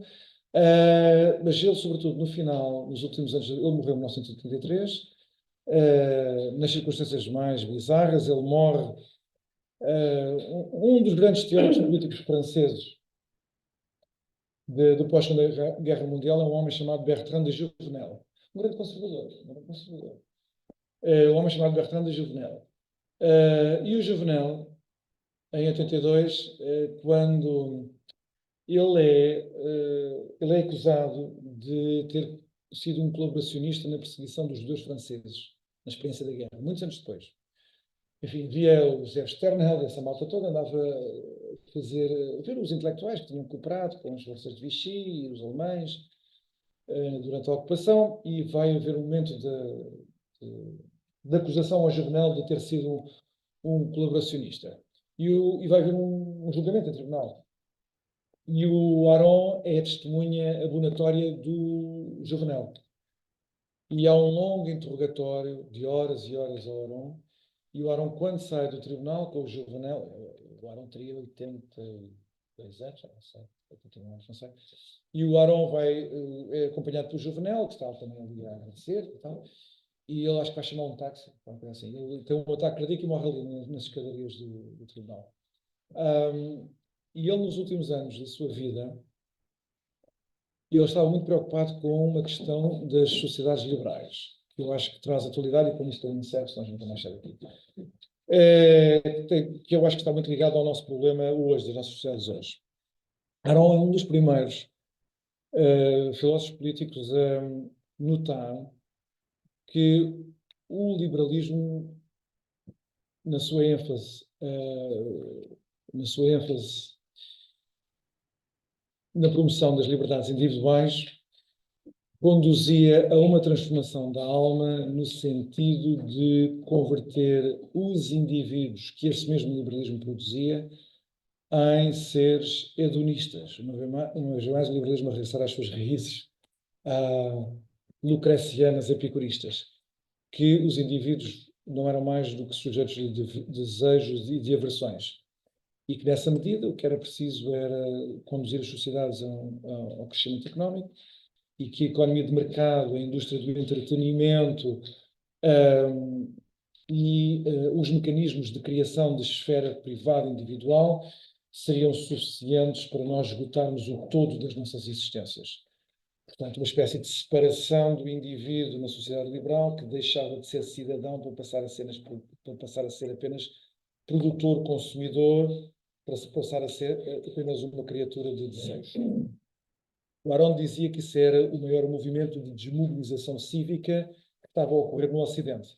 E é por isso que ele escreve um livro, que é dos últimos livros que ele escreve, talvez seja a última monografia que ele escreve, e é o livro Plaidoyer, como é que ele diz Plaidoyer? Em defesa de uma Europa decadente. E a decadência da Europa vinha daqui. Ele faz esta reflexão desta maneira, e com isto eu termino. Ele diz assim: agora, fala-se muito nos anos 80 que estamos em declínio. Estamos em declínio, mas declínio não é a palavra exata para descrever o que está a acontecer à Europa.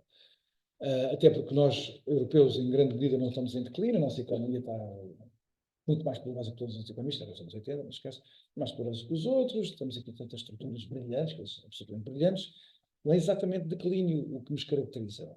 O que nos caracteriza é uma palavra muito mais antiga chamada decadência. E depois ele diz assim, e o que é decadência? Não é um grande momento do Arão. É muito típico dele. Em vez de dar uma resposta logo à pergunta o que é a decadência, ele diz assim, Maquiavel diria que é a perda de vitalidade histórica. Então ele acha que essa lição de Maquiavel sobre as repúblicas, enfim, vamos falar de Maquiavel, é perda de virtude, não é? Perda de virtude. Ele diz que é o que está a acontecer por força desta hedonização, desculpem o neologismo, hedonização do liberalismo vigente, naquela época, nos anos 80, mas que acho que vale para agora,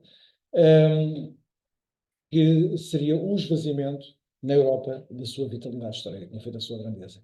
E era por isso que ele dizia, que ele morre a dizer, fazer um vaticínio, se nós somos capazes agora, temos a força coletiva, a força cívica, a força espiritual, para resistir a ameaças à nossa civilização, e ele diz, não, acho que já não temos. Pronto, eu peço desculpa por ter deixado o Arão assim tão coxo, mas, coitadinho, ele merecia mais. Mas também, de facto, esgotei aqui o tempo, porque também agora é importante as pessoas falarem. Obrigado pela vossa atenção.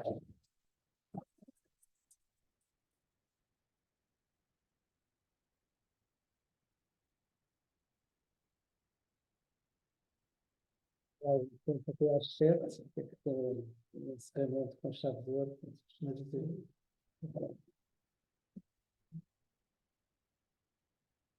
Diga. Sou professor doutor Miguel Magrado, já cumprimentá-lo. Eu vou lançar duas questões sobre a parte final da sua excelente intervenção, como se costuma. Não é novidade para quem o acompanha nos mídias há muito tempo. Porquê é que diz que as sociedades liberais poderão, a questão que levantou, poderá estar atual? Só que também tem a ver com a ascensão e o equilíbrio do Ocidente, o Oriente, com a questão dos povos. Bem, parece-me que ele é atual. Até vou fazer como o Aaron, em vez de responder em nome próprio, vou dizer que. Os grandes discípulos do Arão, um deles foi assistente dele, mesmo muito próximo do Arão, o outro foi aluno do Arão, mas sem essa ligação. São o Pierre Manin e o Marcel Gaucher. Muitos dos escritos deles, já nos anos 90 e nos últimos 20 anos, são uma meditação em torno desta crise da sociedade liberal. A filosofia política liberal nasce da invenção de um conceito por Thomas Hobbes, que é o estado de natureza por contraponto ao estado político. O Hobbes pensa a existência humana num momento conjeturado, não tem que ser um momento cronológico, não tem que ser um momento histórico, em que os indivíduos vivem na ausência de um Estado político organizado, portanto, na ausência de um juiz comum, para utilizar a experiência do Hobbes. E, portanto, isso permite-nos ver, é isso que Hobbes também quer, permite-nos ver os indivíduos entregues aos seus movimentos livres. E a conclusão que Hobbes tira é que há um problema de articulação nos movimentos dos diferentes indivíduos, mas não há qualquer carência, não há qualquer deficiência na existência individual de cada um. Portanto, para Hobbes, o indivíduo é um ente completo, para utilizar uma expressão da escolástica medieval, não é? Mens completum, é um ente completo, autossuficiente e que contém na sua existência individual tudo o que precisa para assegurar as suas finalidades, mesmo que queiramos chamar essas finalidades a nossa felicidade. E, portanto, basicamente o que o Hobbes está a dizer é que os indivíduos não precisam uns dos outros.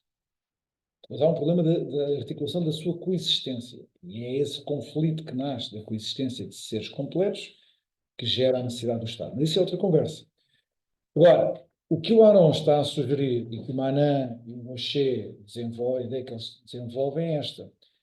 É que como na sua certidão de nascimento o liberalismo tem imanente a si a ideia do estado de natureza, há uma tentação permanente em querer regressar ao estado de natureza. E isto depois está presente em vários dos momentos mais decisivos da construção intelectual do liberalismo. Por exemplo, em Benjamin Constant, o famoso discurso da liberdade dos antigos comparado com a dos modernos. A descrição da sociedade, da liberdade dos modernos não é outra coisa senão a admissão da totalidade em que os indivíduos se movem nas condições da modernidade, se não precisarem da política nem do Estado organizado. Um conjunto de liberdades individuais que são suficientes para consumar a felicidade dos indivíduos. Reparem que é por esta razão que o Constant diz que nós precisamos, em 1819, precisamos de uma combinação da liberdade dos antigos e dos modernos. Normalmente faz-se aquela interpretação que o Constant é a favor da liberdade dos modernos, mas não é assim. Ele percebe também a inclinação despolitizadora que tem a insistência na liberdade dos modernos. O que o Aron, o Gaucher e o Manin veem com toda a clareza é que a defesa do liberalismo que vai restar da Guerra Fria, portanto, os liberais que temos, são aqueles que pensam as liberdades apenas nos termos da liberdade dos modernos, que pensam as liberdades apenas nos termos do Estado de natureza. Omitindo completamente a parte dos deveres que acaba cada um, do próprio exercício das liberdades cívicas e do espírito comunitário que se cria a partir daí. Portanto, os liberais fizeram resumir o liberalismo a Hayek, fazendo esquecer, por exemplo, Constant e Tocqueville, qualquer coisa deste tipo. E, na verdade, na Europa, sobretudo, as democracias liberais têm-se orientado desta maneira. O espaço de referência da individualidade, das marcas da felicidade humana, são feitas num horizonte de despolitização radical, da separação dessas dimensões da vida humana para a despegar, para a descolar, para a desligar do horizonte político de interpretação, da autointerpretação humana. Portanto, no fundo, o que eu quero dizer é que não só a autointerpretação do liberalismo foi caminhando sempre nesta direção, como depois a própria experiência política do liberalismo tem-nos convidado a interpretar o momento das sociedades europeias também nesses termos. No fundo, vejam, é o resultado. Agora estava a lembrar de outra coisa, já agora partilho convosco. Há gente que defende que a distinção entre público e privado não nasce com o liberalismo, mas nasce com Aristóteles, quando Aristóteles faz a distinção contra Platão, contra o que ele achava de Platão dizia, mas entre o oikos, o domínio da família, o domínio do lar, como é que traduz oikos? A casa, e o domínio da polis. São comunidades humanas que têm uma natureza essencialmente diferente. Não podem ser subsumidas uma na outra. E, portanto, há muita gente que diz, bem, está aqui a raiz entre o público e o privado. A polis é o público, o privado é o oikos. Vejam que, a partir desta distinção, o liberalismo o que fez foi cavar essa distinção para dignificar o político às custas, dignificar o privado às custas do público. Aristóteles faz, a aceitarmos que é ele o pai da distinção, ele faz com o propósito exatamente oposto, para dignificar as virtudes, as excelências humanas que só podem ser praticadas, só podem ser exercidas no domínio público, quer dizer, no domínio com os nossos pares, no domínio com os outros, no domínio da formação da comunidade cívica e não da nossa esfera privada, seja ela individual ou familiar, por que importa. Por isso, para não dar uma resposta minha, dei uma resposta através dos outros. Fiz como a Ana. Às vezes dá jeito. Acho que seria esta a minha resposta. Só uma questão tem. É rápido. Todas essas obras que incidiram na sua intervenção, sabe se estão em suporte e igualdade? O Marx está tudo, até pode ler o Marx todo numa coisa que é o marxist.org. E como é que está a acessibilidade digital para quem é cego? Pois isso infelizmente não sei responder. Infelizmente não sei responder. Pois, aí tenho que confessar a minha ignorância. Não sei. Verdadeira inclusão. Pois, é que Exato. eu estou a levantar esta questão porque eu iniciei o curso superior de Ciência Política e Relações Internacionais da Lusófona e estou a ter este problema de não haver muitos livros em reporte simultâneo. Pois, é verdade. Pois é. É só ótimo. Ok, Pois é. vamos. Queria. Só assim, Não, não, claro. muito rapidamente, professor, muito obrigado por ter vindo, é sempre um prazer. Eu estava aqui a lembrar-me de algumas coisas que estudei na licenciatura quando demos, não foi com o professor por acaso, mas em crítica contemporânea nós estamos na Maro e debruçamos sobre o texto dele do Óculos Intelectuais, que de facto acaba por surgir como uma resposta, como o professor disse bem, às modas da academia em França, particularmente na década de 60. Se nós formos a reparar bem, há aqui um problema geracional, em que esses alunos que estudaram a Academia Francesa da década de 60 são, uma parte deles, os intelectuais de hoje, ou pelo menos alguns formadores, professores universitários, e hoje vemos muito em voga, de facto, essa questão da cultura woke, que parece-me ser tributária de muito daquilo que se fez dos excessos no maio de 78. E aquilo que eu queria perguntar era se o professor acha que a resposta do Remo Aron teve sobre a forma do óculos intelectuais falhou porque parece-me que é muito pouco citada, é muito pouco. Nós vamos ver pouco dela, não há assim uma. Parece que não houve assim, de facto, não criou assim um grande impacto. O professor concorda com essa ideia? Acha que ela nesse debate saiu derrotado por não ter tido uma maior presença no longo prazo? E hoje temos uma academia que está completamente tomada por esse tipo de ideias e de definições. Bem, vamos ver. A valia da obra desta malta não se mede pelo resultado político das lutas que eles travaram. Mas por acaso calha que o Aron foi muito bem sucedido nas lutas que ele travou. Se não vejam, ele não conseguiu travar, mas na altura também ainda era novo, a derrota da França às mãos dos alemães. Mas depois, quando ele participou na resistência francesa contra o Hitler foi vencido. Quando ele depois escolheu o lado em que ia ficar na Guerra Fria, ele venceu. Não viveu o suficiente para assistir ao queda do muro. Mas ele venceu. E de que maneira? Ele é um dos grandes heróis intelectuais quando o muro cai. Não haja dúvida nenhuma sobre isso.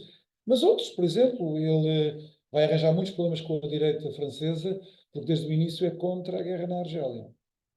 E a guerra na Argélia é uma grande crise que a França atravessa. Nós em Portugal não temos bem noção, só quem estuda a história da França, não é?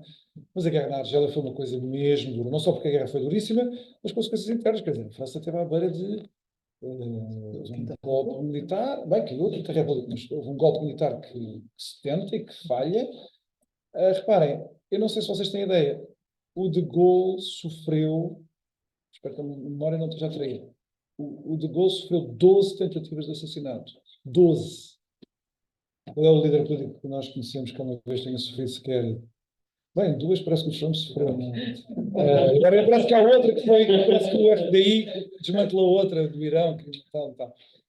Mas uma delas, o de Gaulle sobrevive, o de Gaulle e a mulher, por milagre. O carro ficou cravejado de balas. Isso era uma decorrência da guerra da Argélia.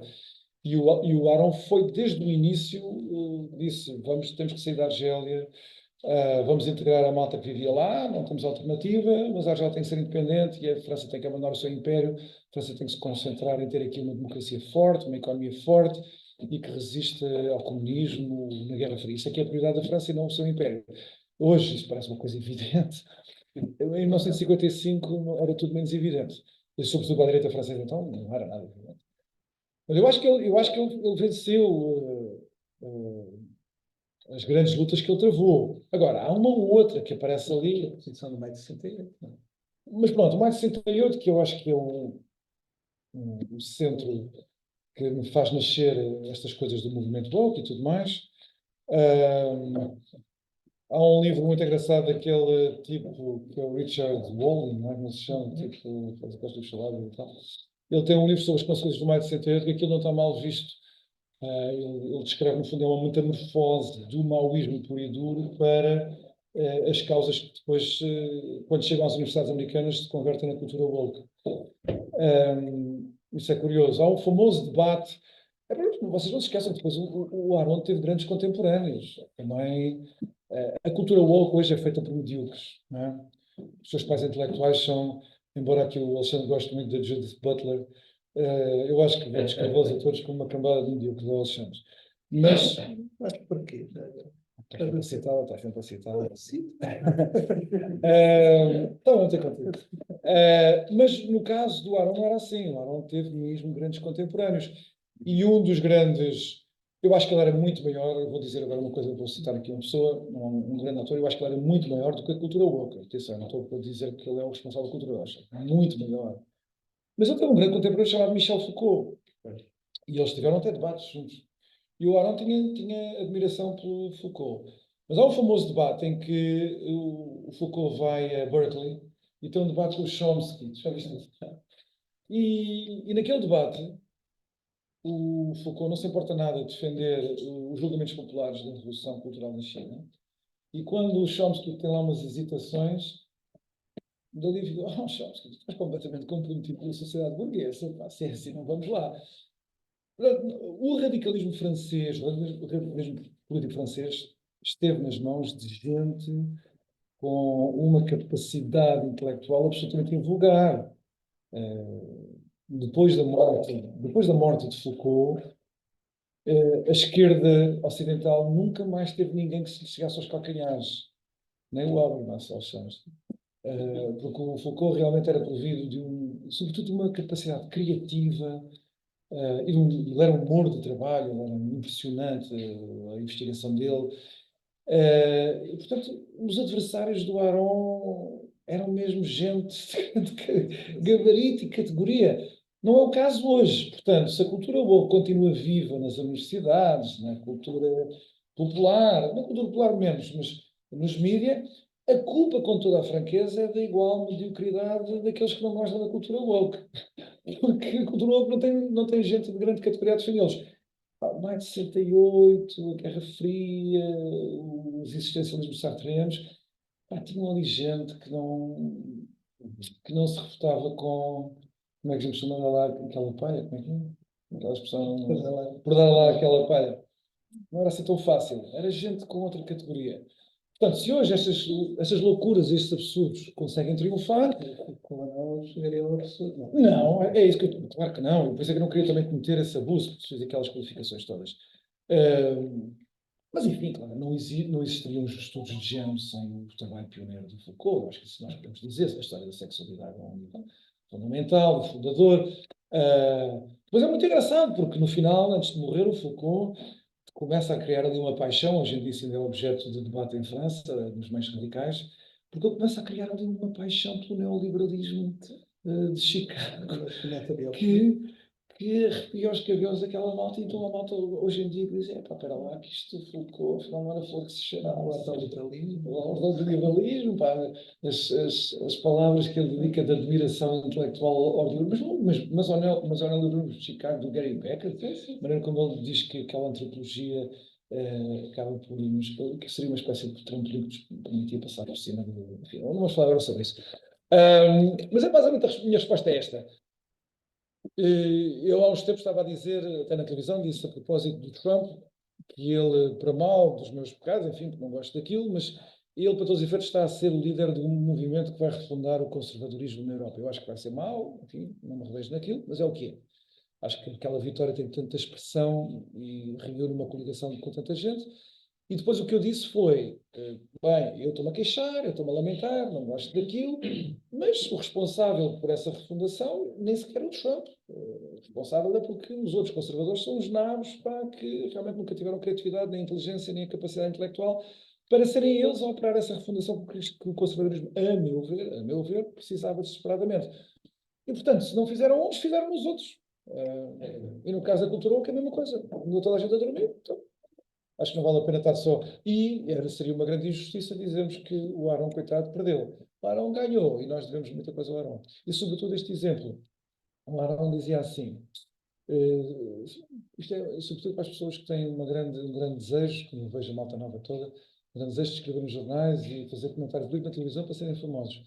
Ele diz assim: nunca se medita, nunca se pensa sobre estas coisas, e muito menos se escreve e fala sobre estas coisas, sem nos pormos no lugar, era a regra do Arão, sem nos pormos no lugar daquilo que tem que tomar a decisão.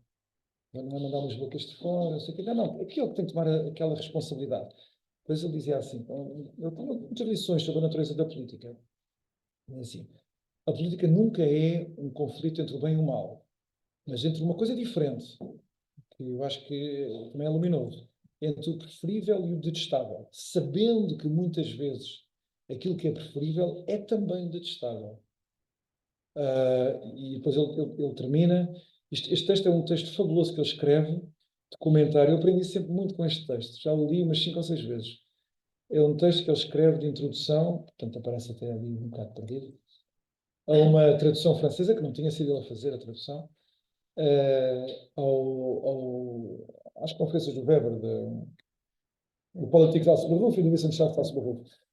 Era uma tradução francesa e ele escreve a introdução. E ele diz, e é precisamente por isto, porque muitas vezes nas mãos do político que tem de decidir, não é o tipo que está a dar umas bocas, é de quem tem de decidir com as restrições todas a que está sujeito, com a ditadura da circunstância para a qual ele foi atirado e que ele não escolheu. Ele diz que é por isso que o estadista que assume esta responsabilidade, ele é revestido de uma grandeza sombria. A grandeza do político nunca é perfeita, é sempre uma grandeza sombria. E toda a gente que está interessada em dar umas bocas sobre o que é que se passa na política, vejam o exemplo do Arão. Não há exemplo melhor. Foi um grande educador. Acho que o Arão foi sobretudo um grande educador. Um grande exemplo para nós todos. Bem, creio que São Centrais é um modo ideal de encerrarmos aqui. Eu tenho que pegar o meu filho a jogar a bola. Muito obrigado por ligar uma carta, é sempre um gosto ter aqui connosco, e muito obrigado pela sua mensagem. Sabe que eu acredito também, pela vida do resultado, Deus esteja para lá. E numa escola muito realista, mas curiosa, muito alimentar. Mas, de qualquer modo, alguns deles tinham uma admiração intelectual, não deixavam de ter uma admiração intelectual pelo Arão. Portanto, isso era também muito significativo. Só lhe podemos agradecer mais uma vez ter estado aqui connosco. Espero sinceramente que não seja a última vez, mas eu desta vez já pus o Alexandre a falar, para não ser sempre o Francisco o sacrificado de serviço. Muito obrigado. Muito obrigado também pela vossa presença, muito obrigado, Alexandre. Nós, em termos de ações desta natureza, não iguais com este brilhantismo, mas no penúltimo fim de semana de março, portanto, sexta, sábado e domingo, estamos a ponderar fazer no Hotel do Vimeiro um fim de semana alargado para promovermos uma reflexão sobre os desafios ao Ocidente, aos valores do Ocidente, melhor dizendo. E hoje conversávamos sobre a possibilidade, no início do ano, fazermos uma coisa também muito simples, sobre common sense. O que é isso? O senso comum. E, portanto, temos conversado também com o Francisco sobre essa questão, o senso comum em relação à família, o senso comum em relação à educação, o senso comum na própria vida e comunidade, e, portanto, no fundo, é para isso que serve o ideal. É esse o objetivo do ideal, portanto, não deixarão de ser contatados. Se quiserem participar, temos muito gosto. Muito obrigado.